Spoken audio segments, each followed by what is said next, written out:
Beberapa tahun sebelum tu, saya main jumpa di polis di IPK.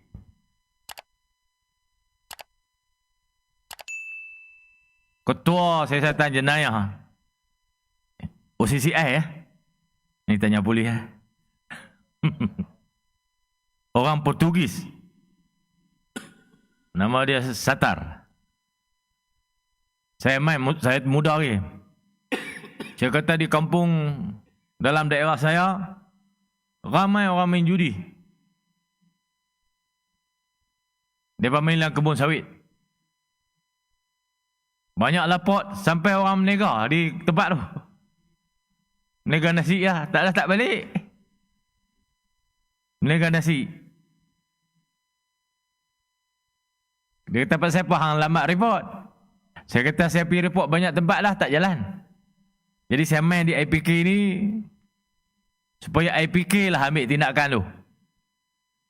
Di balai Jeniang, di balai Sik tu tak jalan lah. Dia kata, "Kalau hang lagi lambat, dosa hang lagi besar." Dia kata saya.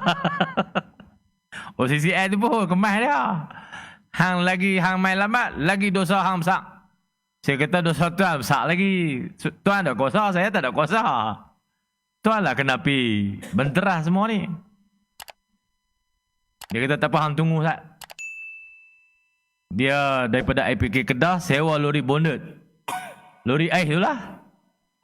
Dia tak boleh pergi naik kereta polis. Mereka ada kaki. Sewa lori bonnet, bawa 27 anggota. Duduk dalam lori tu. Pergi serbu di tempat judi tu. Antara yang tertangkap ialah orang tua umur 70. Lari lau sawit tu, kan pelepah sawit ni bekas orang cantas tu dia tajam. Perut betih dia tertusuk dengan pelepah tu. Terkeluar perut betih. Dia kata kalau perut betih duduk dah dia lari.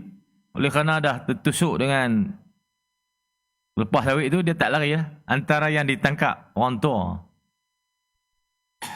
Sebelum saya pergi report polis tu, Pak Lekan saya kata, Pak Leman kata, "Mugi pelan-pelan."